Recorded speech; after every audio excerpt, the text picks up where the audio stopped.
Mesdames et messieurs, bonsoir. Bienvenue sur LEB TV, votre chaîne des langues, des écoles bilingues et des instituts de langue.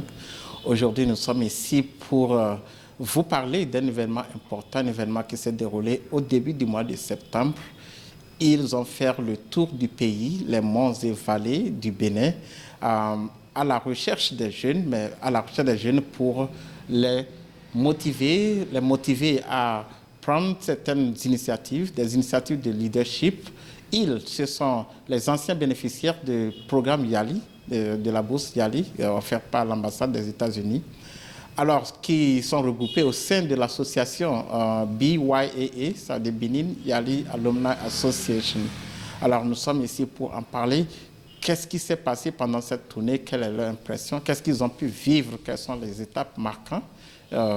Quelques jours avant le démarrage de cette tournée, c'est-à-dire avant le 1er septembre, nous avons déjà reçu la présidente de l'association qui est venue déjà nous briefer, mais n'empêche, elle nous va rapidement vous rappeler de quoi il s'agit, de quoi est faite cette tournée-là. Nous vous invitons alors à rester câblés pendant toute l'émission pour avoir toutes les informations dont vous avez besoin.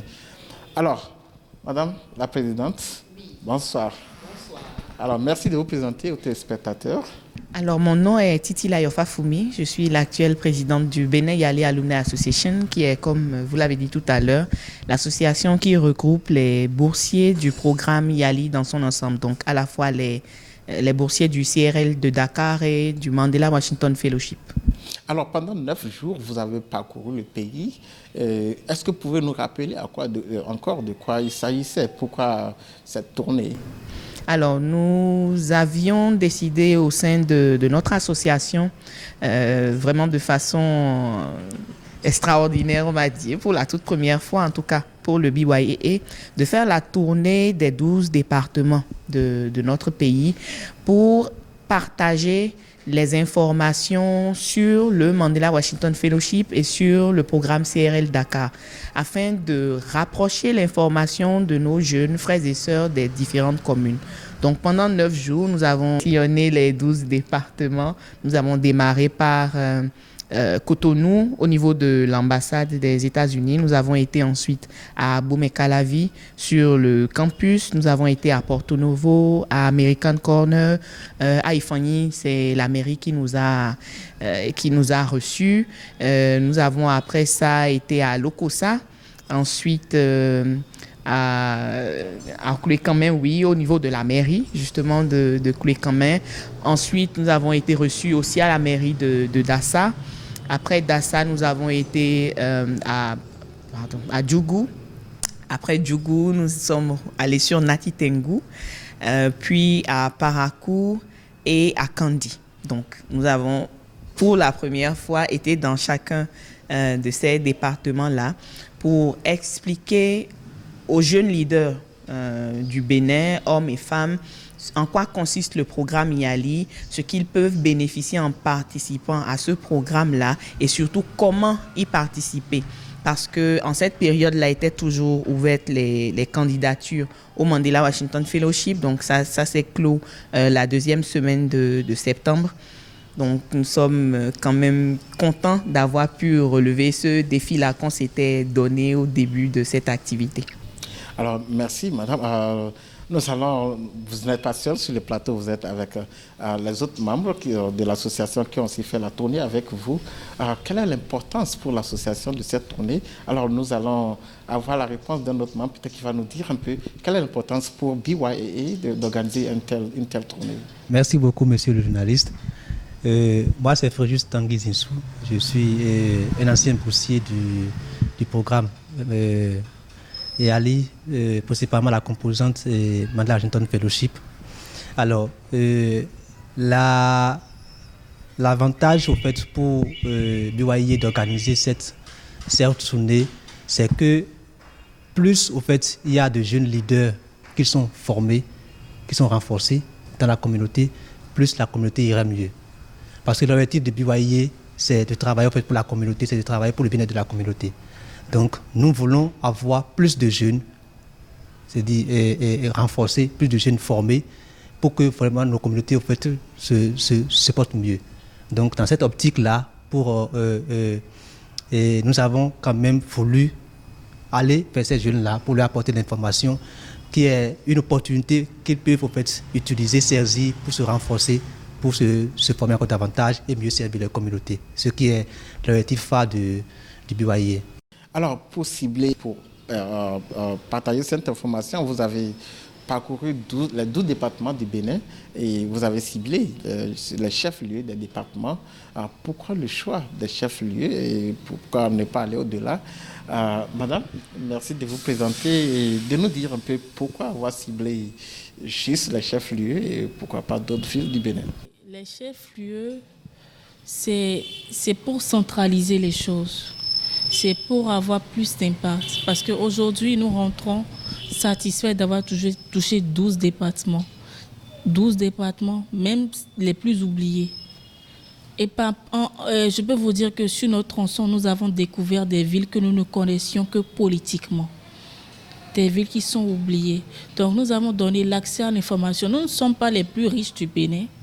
Nous ne sommes pas partis vendre ce que nous n'avons pas. Mais nous sommes partis rappeler aux jeunes que chaque acte que nous posons, nous devons les poser en ayant l'intention d'impacter notre communauté. Et quand nous impactons notre communauté, on a du soutien. Et c'est ce soutien que l'ambassade des États-Unis nous apporte grâce à ce programme-là. Donner une chance aux jeunes. Déjà, grâce à ce programme, beaucoup ont pu voyager sans devoir payer un billet. Beaucoup n'ayant jamais rêvé voyager, sachant qu'ils n'ont pas les moyens, ont fait ce voyage-là. Donc nous allons quand même leur dire, il y a des gens qui sont prêts à vous accompagner, à vous former encore plus dans ce domaine-là.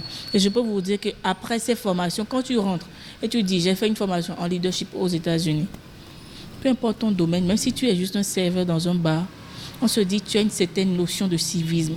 Tu as une certaine notion de bonne conduite. C'est ce que nous sommes partis partager avec nos frères. Parce qu'en tant que Béninois, nous sommes tous frères. Même juste participer à cette séance, c'est aussi un acte de leadership. Parce qu'ils auraient pu peut-être être, je ne sais pas, accompagnés d'autres amis pour aller fumer ou pour aller faire des bêtises dans la ville. Mais ils sont venus à une séance d'orientation. C'est déjà un acte.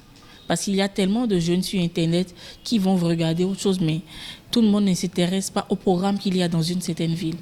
Vous voyez, donc même l'acte qu'ils ont posé en venant là, en payant leur déplacement pour être là, c'est un acte de leadership. Je peux vous dire qu'à Kandi, des gens quittaient Segbana, des gens quittaient Copargo pour être là.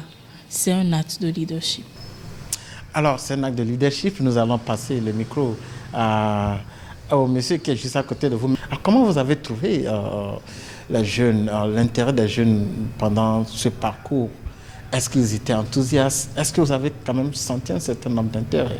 Nous avons pu quand même aider ces jeunes-là à relire leur candidature et à pouvoir augmenter leurs chances grandement de pouvoir être sélectionnés. Parce que nous avons besoin de leaders, et les leaders dans tous les départements, dans toutes les communautés, dans toutes les communes du Bénin. Donc je pense que l'intérêt est là, on peut le sentir. Et si c'est à refaire, je pense que nous sommes déjà engagés pour le refaire. Madame Carole, est-ce que vous aviez peut-être constaté des facteurs socio-culturels qui auraient joué en faveur ou bien en défaveur de l'engagement des jeunes, de l'intérêt des jeunes à postuler pour des programmes comme Yali? Oui, déjà, le fait qu'on se soit déplacé a fait en sorte que nous avons tissé des liens avec certains participants.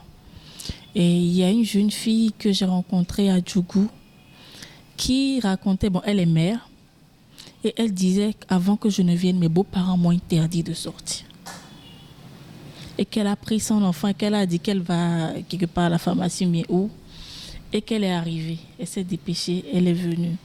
Et elle me racontait comment est-ce qu'elle a eu à postuler à tel programme. Elle est allée au Cap-Vert et le jour où elle partait, les gens disaient, criaient et tout. C'est arrivé là-bas, on l'appelle, elle envoie des photos. On se dit, sérieux, vraiment, tu es parti et tu es revenu. Waouh, c'est pas vrai, ton truc là sur Internet, vous voyez.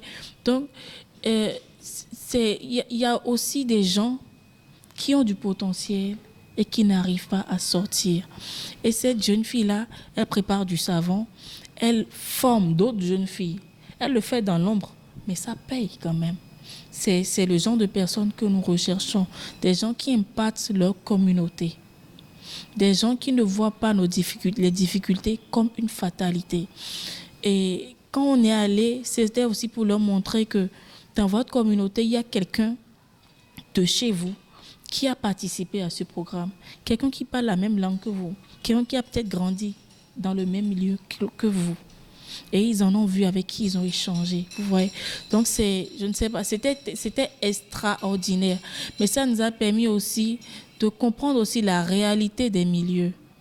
À Djougou, on découvre par exemple que on a des immigrés clandestins au Bénin, du genre, et l'immigration clandestine existe chez nos compatriotes. Des gens quittent le Bénin et préfèrent prendre le désert pour aller en Europe, alors qu'on peut tous travailler pour notre pays. On peut, je préfère ne pas aller mourir dans le désert. Je préfère construire ma vie ici, ou carrément, si j'ai les moyens, faire une formalité normale pour y aller. Maintenant, au lieu de faire une formalité normale, ok, pourquoi ne pas être un leader, postuler aux différentes possibilités qu'on m'offre, aller faire une visite et revenir transformer mon pays. C'est ce que nous sommes allés dire avec eux. Et je ne sais pas, c'était, je peux dire, extraordinaire, parce que les liens sont tissés et nous continuons d'échanger jusqu'à présent. Nous échangeons tous les jours et nous avons aussi donné la possibilité à ces jeunes de leur dire aussi que l'association est disponible pour eux. Et ils écrivent pour dire, est-ce que si on réussit à réunir tel nombre de personnes, est-ce que vous allez pouvoir venir nous former dans tel ou tel domaine? C'est ce pourquoi nous sommes là. Nous ne sommes pas là pour partager de l'argent, faire des promesses politiques et revenir chaque 5 ans, non. Nous sommes venus pour faire un certain travail sur nos frères, pour construire ensemble le Bénin. Alors, Monsieur Fernando, toujours pour justifier votre descente sur le terrain, est-ce que aussi il n'y a pas ce problème où on dit les informations sur Internet ne sont pas crédibles, on dit il y a telle chose, l'ambassade offre telle. Aujourd'hui, avec ce qui se passe avec la cybercriminalité, les gens sont un peu réticents de vraiment bénéficier des informations qui circulent sur le net. Donc, cette descente sur le terrain permet vraiment de lever des doutes un peu sur ce programme de Yali. C'est une réalité, c'est un programme qui existe vraiment. Tu que oui, la présidente en parlait tout à l'heure. Une chose est de voir sur les écrans les bénéficiaires passer, défiler. Mais autre chose est de les voir, les toucher, leur parler. Parce que comme vous l'avez dit, aujourd'hui, il y a beaucoup de choses, surtout dans notre pays et notre pays dans la sous-région, malheureusement, connues pour ces gens d'arnaque, et cela met quand même une certaine opprobre sur notre pays. Donc c'est le moment pour nous de rappeler à tous nos jeunes frères qu'au lieu d'embrasser ces secteurs-là qui mettent du discrédit sur notre pays, il y a beaucoup d'opportunités pour les jeunes. Et le Mandela Wellington Fellowship en est un. Et à côté de cela, il y a beaucoup d'autres opportunités que l'on peut découvrir également sur Internet. Donc c'est pour leur dire qu'en ayant un message comme cela ou bien une information comme cela sur Internet, il faut prendre la peine de pouvoir chercher, de pouvoir vérifier que c'est une bonne information et de pouvoir postuler. Ce n'est pas parce qu'un seul fruit est gâté que tout le reste des fruits est gâté. Donc ils ont pu quand même voir des gens comme eux, des gens qui vivent tous les jours comme eux, qui ont pu saisir cette opportunité et qui sont retrouvés aux États-Unis, qui ont pu apprendre, qui sont revenus comme moi et qui ont aujourd'hui leur entreprise et qui font leur petit bonhomme de chemin. Donc cette descente sur le terrain nous a permis quand même de toucher du doigt les réalités de nos jeunes frères, de nos aînés, et de pouvoir leur partager l'information, quitte à ce que lorsque l'on voit quelque chose sur Internet ou sur un certain réseau, il faut prendre la peine de vérifier et de voir maintenant qui sont ces personnes qui ont déjà participé à ce programme-là. Car moi, j'ai beaucoup de gens, parce qu'ils m'ont vu sur la page de l'ambassade des États-Unis, ils m'ont écrit, dit, ah voilà ce programme-là, j'entends parler, mais je pense que c'est que derrière du fait qu'il a fallu que je les rassure, que je leur montre les pour je dis, ah, donc cela marche. Et cette année, beaucoup d'entre eux ont postulé, et j'espère que parmi eux, des gens seront sélectionnés. Et donc, pour finir, je voudrais encore relancer cet appel à l'endroit de tous les jeunes qui sont aujourd'hui des représentants du Bénin. Notre image, l'image de pays sera défendue et est défendue par nous, de par nos actions de tous les jours. Travaillons à faire avancer notre communauté afin de redresser et de redorer l'image de notre pays à l'international. J'ai tellement l'embarras du choix dans tout ce que j'ai eu comme expérience sur le terrain. Je ne sais pas qu'est-ce que je vais ressortir particulièrement, mais déjà, la première chose, c'est entre Mandela et CRL. ce lien qui a été tissé, je ne pense pas qu'on aurait eu l'occasion de pouvoir le faire en restant ici à Cotonou et en faisant par exemple la même activité en ligne. Nous avons partagé beaucoup de moments aussi difficiles que joyeux, où nous avons eu même une panne, on va dire, sur le chemin. En tout cas, nous avons eu la possibilité de mieux nous découvrir, de mieux comprendre ce que chacun fait professionnellement et aussi de tisser des partenariats. Je vais pas vendre la mèche sur certaines choses qui ont été dites, mais c'est avec ce genre d'initiative-là, supportée par l'ambassade des États-Unis, qu'entre boursiers, on arrive à mieux se connaître et à travailler ensemble, toujours pour l'atteinte de cet objectif commun-là qui est d'impacter nos communautés. À part ça, je pense que quelque chose qui m'a beaucoup marqué aussi, c'est le témoignage de certains jeunes qui font des choses qu'ils estiment eux-mêmes petites. Alors que, en fait, lorsqu'ils vous en parlent, c'est waouh. Que vous prenez des jeunes qui se sont levés tout seuls pour décider de rassembler les personnes autour d'eux et de les former sur des thématiques et de pouvoir faire le suivi. C'est pas quelque chose qu'ils ont appris, mais ils l'ont fait spontanément et ils le font depuis des années.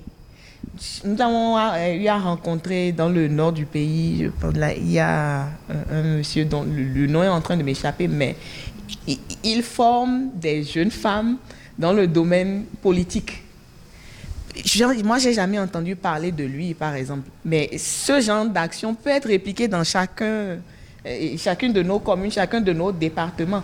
Et c'est des expertises comme ça qu'on est en train de chercher pour nous-mêmes, au niveau du BYA, pouvoir travailler sur le terrain. C'est vrai qu'on a beaucoup de profils, on a beaucoup d'experts au sein de notre organisation, mais une des choses que nous cherchons à faire aussi, c'est de pouvoir impliquer des jeunes leaders dans les différentes communautés. Parce que, étant présents justement dans ces communautés-là, ils sont plus à même de comprendre quels sont les défis propres à leur commune, propre à leur région. Et ce sont ces personnes-là qui peuvent réellement sortir des solutions avec les jeunes de ces différentes zones-là. Donc, ça aussi, c'est quelque chose qui m'a beaucoup marqué. La troisième chose, c'est l'intérêt des responsables communaux. J'étais positivement étonnée de voir le maire de la commune d'Ifani passer toute la session avec nous. Pour moi, c'est qu'il serait peut-être venu à la limite jeter un œil pour voir si les participants sont installés, passer 2 minutes, nous dire quelques mots et partir. Mais non, il est resté du début à la fin. Mieux, il a participé activement à cette session-là. On a eu ce même engouement au niveau de la mairie de Koulékamé, où nous avons eu tous les responsables de la mairie qui sont restés avec nous malgré qu'ils aient une session qui se déroulait dans le même créneau horaire. C'est franchement quelque chose qui m'a positivement impacté. Savoir que lorsque vous venez avec des initiatives qui en valent la peine, que vous avez l'appui des autorités de votre localité, c'est vraiment très encourageant. Donc je pense que c'est la sélection que je peux faire dans tout cela, oui. Merci beaucoup, Madame la Présidente. Alors, Fréjus, vous avez pu aller au contact des jeunes qui viennent de différentes activités, qui font différentes choses. Est-ce que vous avez quand même senti qu'il y a du potentiel? Est-ce que vous avez pu quand même voir que, avec ça, la communauté Yali peut vraiment s'agrandir et avoir plus d'impact sur le terrain? Wow, moi, c'est en termes de potentiel, le Bénin est gorge de potentiel. Et cette tournée me l'a fait, ça a été en fait une preuve vivante également pour moi, honnêtement. Je me rappelle quand on était à Kandi, j'ai rencontré un jeune à Kandi qui travaillait pratiquement dans le même secteur que moi, en pollution animale. Et en discutant avec lui, il m'a en fait un peu listé tout ce qui est technologie de pollution qu'il a mise en place et qu'il a introduite dans le système d'élevage des éleveurs, dans la laborerie. J'étais vraiment stupéfait. J'étais vraiment dépassé. Je dis, mais lui, il est là-bas à Kandi. Il fait tous ces trucs-là, mais il n'y a aucune lumière sur lui, au fait. Personne ne sait qu'il y a un jeune comme ça dans la commune qui fait telle chose. Personne ne le sait. Or, ce sont des innovations, ce sont des technologies dont les producteurs qui sont dans tout le Bénin en ont besoin. Et tout le monde, partout où on élève des animaux, ces innovations-là qu'il a mis au point peuvent aider d'autres éleveurs dans le reste dans les autres contrées du pays à améliorer leur productivité. Donc, vraiment, j'étais vraiment stupéfait par les innovations, les actions quand même que ces jeunes-là ont développées dans leur communauté. Et ça m'a vraiment prouvé que c'est des jeunes vraiment qui sont... Moi, je n'ai aucun doute quand même sur leur engagement communautaire et puis voilà, tout ce qu'ils font. À Parakou également, j'ai rencontré aussi une jeunesse à Parakou qui fabrique des biopesticides à base de plantes, qui fabrique des engrais biologiques. Vous voyez, des engrais organiques juste avec les fientes, des volailles et autres là. Donc des choses qu'il commercialise dans sa communauté. Il essaie quand même de sensibiliser sa communauté sur l'utilisation de ces engrais-là au lieu d'utiliser les engrais minéraux pour faire la production. Et c'est des choses qu'il fait. Il amène ces engrais vers les producteurs, ils essaient d'installer des champs-écoles, il fait des démonstrations avec les producteurs pour qu'ils puissent voir eux-mêmes le rendement qu'ils peuvent obtenir avec ces produits comparativement à l'engrais minéral. Vous voyez, tout ça là, après, c'est des... Excusez-moi de vous interrompre, mais est-ce qu'un jeune comme ça a besoin d'aller à Yali encore s'il a... Oui, très bien. Oui, très bien. C'est de ces gens de jeunes-là, en fait, que le programme vraiment Yali vise même à renforcer encore leurs capacités dans ce qu'ils font déjà, au fait.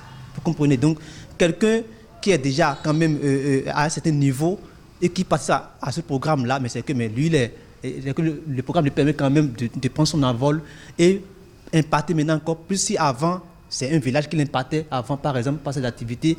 Après ce programme-là, il va peut-être maintenant penser maintenant à impacter toute la commune en général, au fait. Parce qu'il sera bien outillé sur le plan, c'est-à-dire connaissance, sur le plan technologique, sur le plan technique, il sera bien outillé pour embrasser maintenant encore plus de communautés qui va impacter. Donc je crois que le programme Yali est beaucoup plus conçu pour ces jeunes-là qui sont dans l'innovation, qui essaient quand même de détecter des problèmes de leur communauté et d'apporter des solutions concrètes pour pouvoir les résoudre. Donc moi j'ai été vraiment épaté de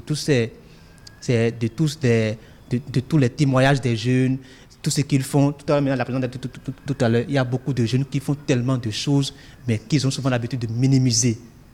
Ils n'arrivent pas, en fait, ils ne donnent pas, en fait, eux-mêmes de la valeur, en fait, à ce qu'ils font dans la communauté.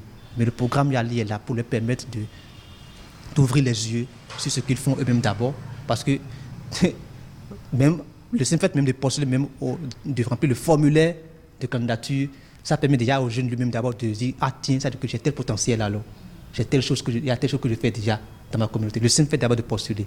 Donc je crois que c'est très important de souligner ça.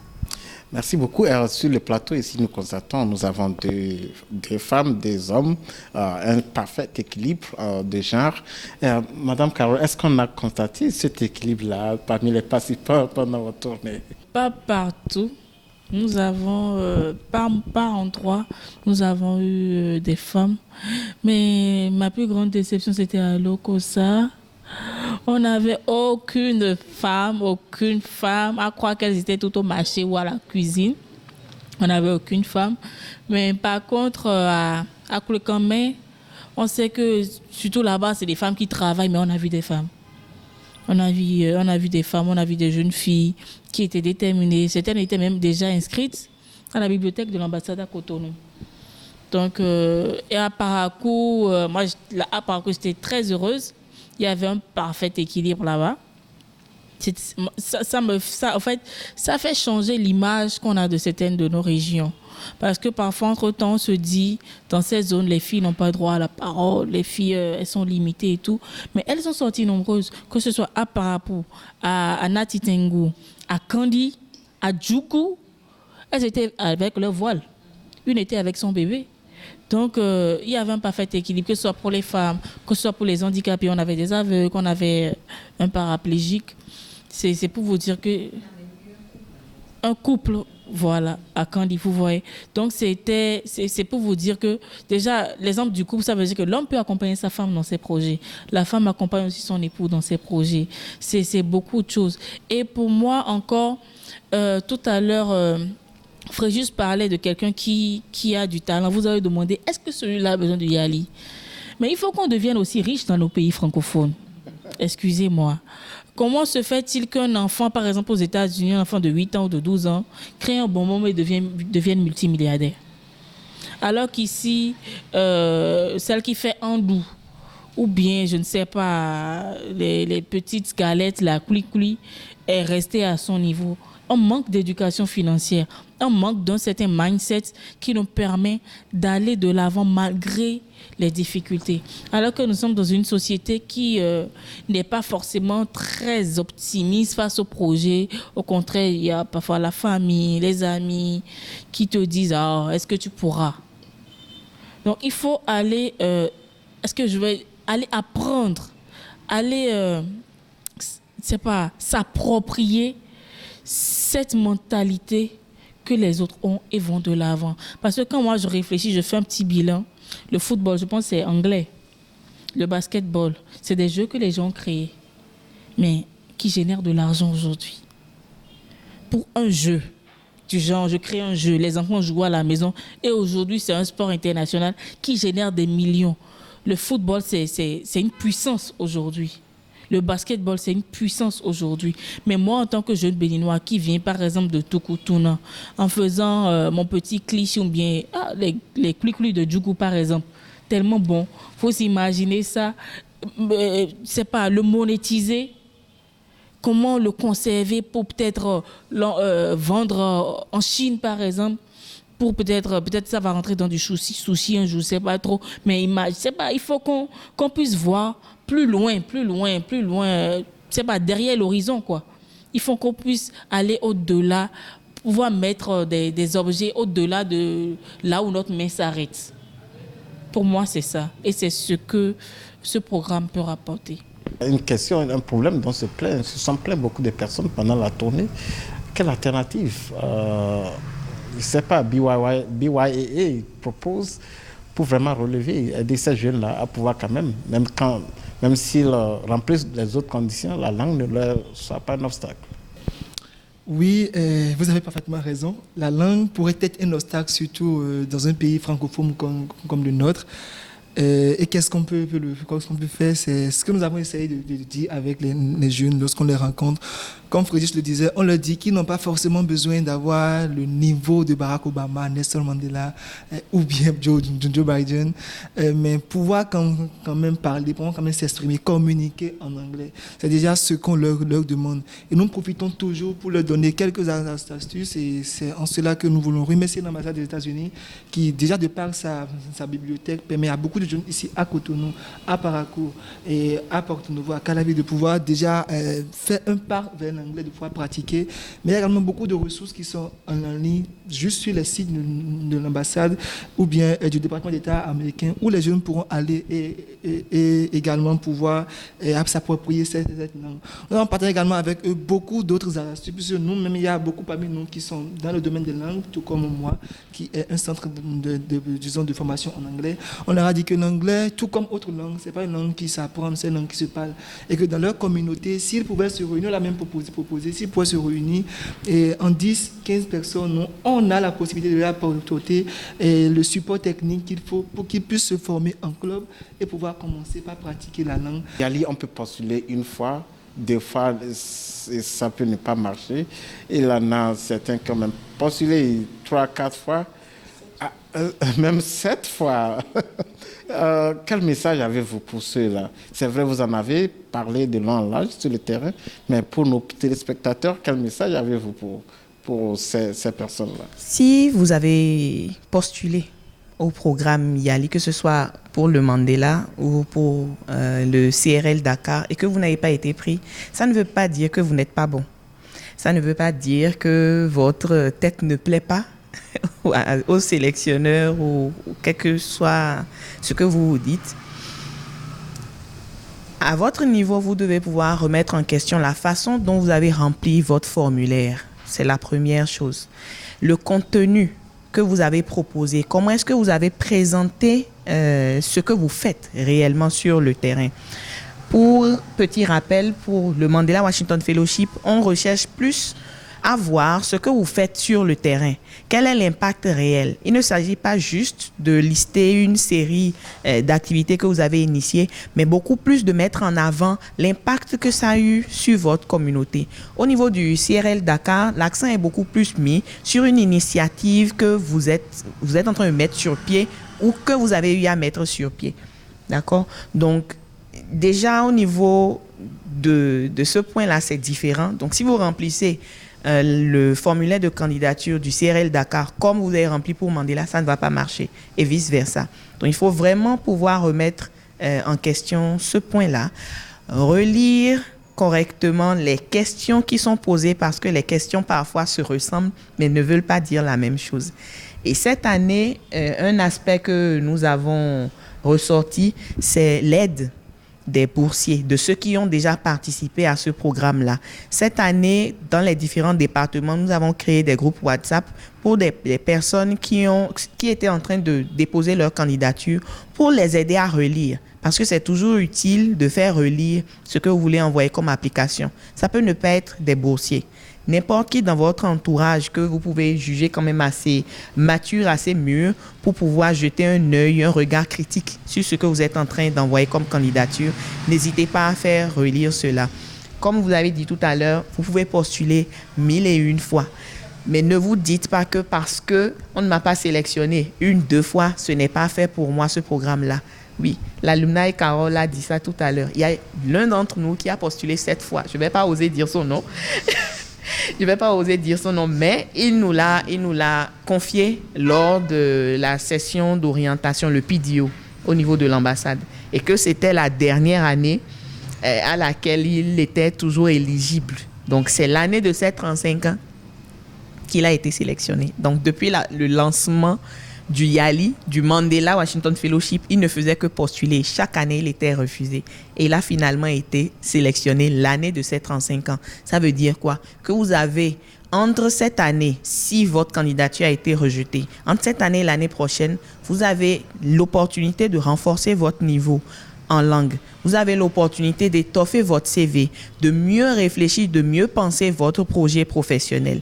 C'est vraiment comme ça qu'il faut pouvoir prendre un refus, on va dire, de votre candidature pour une de ces deux options-là, le Mandela Washington Fellowship ou le CRL Dakar. Ce n'est pas qu'on ne veut pas de vous, mais on attend de vous d'améliorer ce que vous proposez. Quels sont les défis auxquels vous étiez confrontés pendant cette tournée? Là, on va profiter aussi pour dire comment vous entendez les relever pour les éditions prochaines. Déjà, il faut rappeler que ce tour a été possible avec l'appui de l'ambassade des États-Unis. Sans l'appui de l'ambassade, on n'aurait pas pu se déplacer. Parce que vous n'êtes pas sans savoir qu'il faut une certaine logistique pour aller jusqu'au nord. Encore dire qu'on est en train de faire des arrêts au niveau de chaque département, ça coûte vraiment énormément. Donc, nous les remercions encore une fois pour leur appui sans faille. Et le défi, on le connaît, c'est financier. Donc, nous serions vraiment prêts à répéter ce type d'activité tout au long de l'année si nous avions la capacité financière de le faire. Ou l'autre option, c'est d'avoir peut-être l'accompagnement au niveau de chaque commune, de chaque département, des responsables ou justement des leaders de différentes associations. De quoi on a besoin? On a besoin d'un endroit pour rester, pour dormir lorsqu'on vient dans la commune.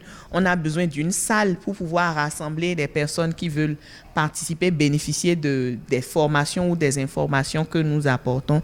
Nous avons besoin du transport. Encore que le transport, on peut se permettre de gérer cela parce que nous, notre objectif, on l'a en tête et on est prêt à mettre les moyens pour le faire. Donc ça, c'est le premier défi. Le second défi, c'est au niveau des responsables d'organisation. Parfois, nous prenons la peine de remplir les liens d'inscription à différentes activités. On ne fait pas le suivi. Je peux vous dire que à plusieurs reprises, lors de cette tournée-là, on a eu à appeler des personnes qui se sont inscrites pour participer aux sessions d'orientation. Et ces personnes étaient complètement étonnées de notre appel. Ils ne se sont même plus souvenus de s'être inscrits pour telle activité. Donc, c'est bien beau de remplir les formulaires en ligne, mais il faut vraiment prendre la peine de peut-être remplir votre agenda dans votre téléphone, mettre un petit reminder de telle ou telle date où vous avez telle activité qui est en train de vous attendre. Et toujours au niveau des responsables d'associations, c'est de vraiment pouvoir nous aider à passer le message dans leur communauté. La communauté, la base, c'est la jeunesse. Et nous avons beaucoup plus de facilité en tant que jeunes à passer les informations. Quand il y a des bad buzz et tout ça, là, nous sommes les premiers à faciliter le transfert d'informations. Mais lorsque ce sont ces bonnes informations-là, pourquoi on ne fait pas pareil? Donc, je voudrais en même temps profiter pour exhorter tout jeune, responsable d'organisation, leader à son niveau, même au niveau familial, à bien vouloir toujours partager ce type d'informations-là, les opportunités qui passent devant eux lorsqu'ils sont sur Internet, relayer cela au niveau de leur communauté. Donc, c'est les deux défis, je pense, principalement que nous avons eu. C'est vrai qu'à un moment, on a eu aussi certains débois administratifs, on va dire. Certains débois administratifs, mais je pense qu'on a pris quand même bonne note de tout ce qui a pu nous déranger un peu. Et pour les prochaines sessions, pour lesquelles nous travaillons déjà d'ailleurs, on pourra pallier à ces difficultés-là. Mais principalement, c'est vraiment ça. Donc, le côté financier, en tant que jeune, en tant que responsable d'organisation de jeunesse, vous pouvez nous aider à pallier à cela. Si vous avez la possibilité d'héberger certaines personnes qui peuvent venir donner des formations au niveau de votre communauté, de votre localité, nous sommes preneurs. Donc, je profite en même temps pour partager cette opportunité-là que vous avez avec le Benin Yali Alumni Association de faire profiter votre communauté de différentes formations. C'est vrai que sur Internet, vous avez toujours des formations qui sont données sur le site du Yali, de façon globale, des informations, des formations gratuites. Mais vous pouvez également faire appel aux membres du BYA pour venir vous former dans vos différentes localités. Le BYA, c'est plus de 350 membres répartis sur toute l'étendue du territoire. Donc, là où vous êtes, il y a forcément un Yali dans votre communauté. Et si vous avez besoin d'une formation précise, vous pouvez nous écrire à l'adresse mail de l'association pour faire cette demande-là. Ce sera gratuit. L'association ne va pas percevoir de fonds pour venir vous donner cette formation-là. Le tout, c'est de pouvoir réunir au minimum 10 personnes dans votre communauté pour bénéficier de cette formation-là et de passer l'information correctement pour que le maximum de personnes puissent en bénéficier. Le site Internet, la page Facebook déjà de l'association, c'est Benin Yali Alumni Association. Lorsque vous tapez ça sur Facebook, vous nous trouvez. Vous pouvez vous poser toutes les questions en inbox. Et si vous voulez nous écrire, nous envoyer un mail direct, ce sera benin-yali-alumni@gmail.com. Donc Benin comme ça s'entend, mais sans l'accent. Yali, Y-A-L-I, alumni, A-L-U-M-N-I, @gmail.com. Oui, au-delà de suivre les pages Facebook de BYAA, il y a toujours des informations aussi importantes sur les pages Facebook de l'ambassade des États-Unis, sur le site web de l'ambassade. Alors, vous avez un appel à lancer dans ce sens. Tout à l'heure, quand Fernando parlait tout à l'heure, il a dit tout à l'heure en fait, qu'il y a de multitudes d'opportunités pour les jeunes. Quand je prends même les opportunités même qui viennent même des États-Unis, là, c'est une multitude. Le programme Yali est juste un exemple d'opportunités pour les jeunes en termes de renforcement de capacité en leadership. Et toutes ces opportunités-là sont disponibles sur les sites Internet des organisations internationales, surtout des organisations américaines, comme déjà l'ambassade des États-Unis. Donc, sur le site de l'ambassade, il y a déjà toutes ces opportunités-là sont publiées sur le site de l'ambassade. Si on va aussi sur le site même du département d'État américain, le site il y a beaucoup d'institutions américaines, du SAID, beaucoup d'institutions qui offrent en fait, des opportunités en fait, pour les jeunes. Donc, en tant que jeunes, et nous avons besoin de renforcer nos capacités pour pouvoir mieux servir nos communautés. On doit être en fait, à la quête en fait, de ces opportunités-là. Et là où il faut aller faire ces opportunités-là, il faut aller vers ces plateformes-là, s'inscrire sur ces plateformes-là et pour pouvoir être au courant à chaque fois qu'il y a des opportunités qui s'y affichent. Donc soyons un peu curieux, allons visiter et rechercher ces informations. Il y a aussi ce fait que des imposteurs se présentent en experts pour extorquer de l'argent aux gens pour dire on peut remplir avec succès le formulaire de Yali pour vous et vous allez être à 10 000. Quel message avez-vous pour, en tout cas pour les populations, pour les jeunes, pour ne pas se faire, pour ne pas tomber dans un piège pareil? Est-ce que déjà la personne même a déjà rempli son application et a eu? Il faut que toi, tu aies déjà rempli pour venir me dire que toi, tu es expert. Tu travailles à l'ambassade ou bien c'est toi l'ambassadeur des États-Unis ici. Excusez-moi, mais quand on parle de volontariat ou bien de programme offert, il n'y a souvent pas de choses à payer. Et quand tu vois une opportunité sur les réseaux, il faut aller à la source. Il faut aller à la source parce qu'aujourd'hui, nous sommes dans un monde où le numérique existe pour faciliter la vie. Mais le numérique est aussi utilisé pour rendre la vie difficile à certains. Et quand je reçois une offre pareille, je me renseigne. Il y a même parfois des opportunités, tu vois, en commentaire, des gens qui font « Ouais, moi j'ai déjà reçu mon cadeau ». Des trucs comme ça, ça a l'air bizarre. Tu regardes, tu cliques même sur le nom de la personne, tu te rends compte que c'est un compte fictif. Donc, il faut aller à la source. Est-ce que le lien qu'on m'a partagé, est-ce qu'il y a une adresse? L'ambassade des États-Unis, je la connais. Quand je vois l'adresse, ok, je peux même aller là-bas, je peux appeler le numéro, me renseigner et chercher à entrer en contact avec des anciens boursiers. Quand moi j'ai fait le CRL Yali, c'était la période où il y avait beaucoup de choses sur les réseaux sociaux, montraient les femmes qui étaient maltraitées, il y avait proxénétisme dans certains pays de l'Afrique du Nord. C'était effrayant. Et j'avais des parents qui ont catégoriquement refusé. Mais il fallait maintenant entrer en contact avec des alumni, discuter avec eux. Et j'ai carrément fait venir leurs parents chez moi. Vous voyez? Donc il faut aller à la source de l'information et ne pas suivre n'importe qui. Parce qu'il y a assez de paresseux qui pensent que la vie est facile. Alors, monsieur Alumni Fernando, alors nous tendons progressivement vers la fin de cette émission. Quel appel avez-vous à lancer en tant qu'alumni du programme Yali et surtout en tant que participant à ce tour 2023 de MWF? Mon appel sera en trois ordres. Le premier serait à l'endroit de tous les jeunes béninois, de tous les jeunes africains qui sont en train de poser des actes dans leur communauté et qui pensent que parce que personne n'est là, parce que cela n'est pas diffusé sur la chaîne nationale, parce que cela n'est pas relayé par des chaînes internationales, qui sont en train de perdre le temps. Je leur dis non. Tant que vous faites quelque chose qui est bien, qui a de l'impact sur au moins une personne, continuez pas à le faire et un jour, vous serez récompensé. Un jour, la lumière viendra forcément de quelque part. Mon second appel est à l'endroit de tous les leaders, spécialement ceux qui sont au niveau du BYEE, et de continuer par faire ce travail-là et de ne pas s'arrêter en si bon chemin, que l'année prochaine nous puissions encore retrouver l'énergie, retrouver encore la force et l'engouement pour aller encore dans plus de départements, aller encore, pas dans plus de départements, mais dans plus de communautés, parce qu'on a fait les 12 départements, et sauf s'il y a un 13e qui s'est créé entre-temps, mais quand même aller dans tout le Bénin et apporter cette bonne nouvelle, parce que des jeunes ont été particulièrement surpris de nous voir.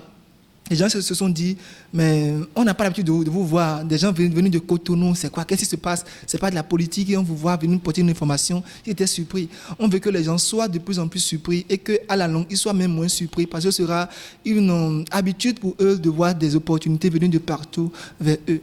Et le troisième appel, c'est évidemment envers l'ambassade que je remercie au passage pour cette belle association, pour cet appui qu'il nous a apporté et qu'elle ne s'arrête pas en si bon chemin. Je suis très sûr qu'elle continuera par nous supporter, par nous soutenir, afin que l'impact soit toujours plus grand. Merci. Pour ceux qui sont à Cotonou, Porto-Novo ou Calavi, la bibliothèque de l'ambassade des États-Unis est ouverte. L'inscription est gratuite. Il suffit juste, moi, pour faire mes recherches, je ne me tracasse pas. Je tape juste dans Google, ambassade des États-Unis, bibliothèque de l'ambassade des États-Unis. Vous verrez le lien s'afficher et vous remplissez un formulaire. 10 jours plus tard, vous recevez un mail qui vous dit de revenir à l'ambassade pour récupérer votre carte. La carte se fera sur place où on prendra votre photo. Vous aurez votre carte pour avoir accès à la bibliothèque. C'est gratuit. Et cette bibliothèque organise assez de séances qui vous permet d'échanger en anglais, de rencontrer des jeunes comme vous, d'avoir accès aux livres et aussi de toucher du doigt les opportunités parce que c'est là-bas, la cuisine. Donc, quand tu es à la cuisine, tu n'as jamais faim. Donc, quand tu es là-bas, faites-vous plaisir. N'ayez pas de temps libre. Ne vous donnez pas le temps de penser à des vices. Il y a la bibliothèque, il y a aussi les American Corner dans certaines villes, dans nos universités, et où carrément créer des groupes d'anglais entre amis. Merci. Pour ajouter à ce que mes prédécesseurs viennent déjà de mentionner, moi je vais partir beaucoup plus sur la langue anglaise. On ne demande pas au fait à nos jeunes frères et jeunes sœurs au fait de maîtriser totalement l'anglais comme s'ils sont des anglophones. On ne leur demande pas au fait de sacrifier tout ce qu'ils ont, je ne sais pas, mais quand même d'avoir le minimum de compétences dans la langue. Savoir juste quand même s'exprimer, faire juste l'effort quand même de s'exprimer. Même si ce n'est pas uniquement pour le programme YALI, mais quand même maîtriser tout un peu quand même la langue anglaise va leur ouvrir encore beaucoup de portes. Donc, qui ne se limite pas en fait, uniquement à la langue française qu'on maîtrise. Le français, tout le monde connaît le français. Même si je dors, même si je ne parle plus même le français, même pendant 10 ans, là, je ne vais plus jamais perdre le français. Mais j'ai toujours un plus à gagner si j'apprends encore une nouvelle langue qui s'ajoute encore au français. Donc, moi, mon conseil, au fait, pour nos jeunes frères, c'est vraiment de prendre vraiment l'anglais comme une langue qui pourra vraiment leur ouvrir beaucoup de portes et beaucoup d'autres opportunités. Et comme tout à l'heure, l'a si bien décrit Carole tout à l'heure, donc l'ambassade des États-Unis a mis déjà en place un dispositif solide qui est là pour accompagner n'importe qui veut vraiment améliorer son niveau au fait, en anglais. Donc moi, je crois que c'est l'appel vraiment le plus important que je vais lancer au truc là. Et pour finir également aussi, préciser que comme on l'a fait, comme on l'a dit lors de la tournée, les programmes, c'est-à-dire les opportunités au fait, pour la plupart au fait, du département d'État américain sont des opportunités qui sont ouvertes à tout le monde.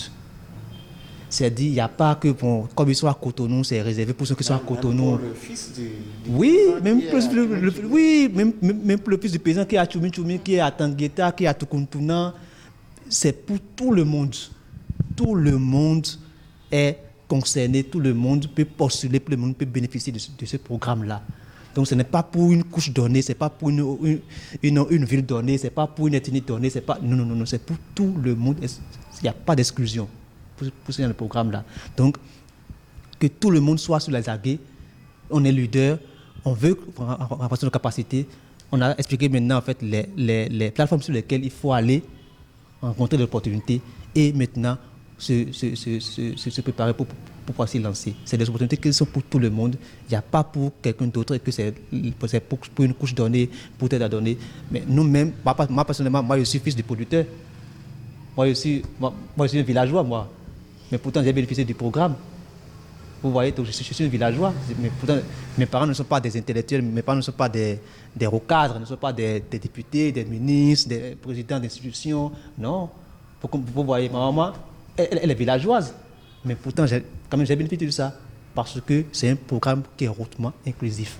Alors, pour finir, je tiens à remercier encore une fois l'ambassade des États-Unis pour son appui et une mention particulière au staff de la section des affaires publiques pour leur soutien à travers cette activité-ci.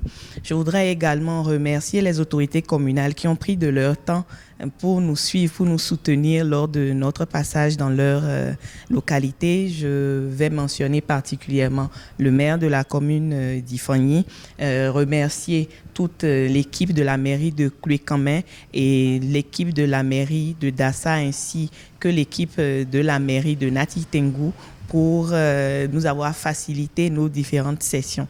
Merci aux différents alumni qui ont aussi pris de leur temps. C'était presque une dizaine de jours. Vous avez pris de votre temps pour participer. Ce n'est pas tout le monde qui est sur le plateau. Nous étions plus d'une dizaine à participer en tout à cette tournée-là. Merci du fond du cœur d'avoir rendu possible cette activité.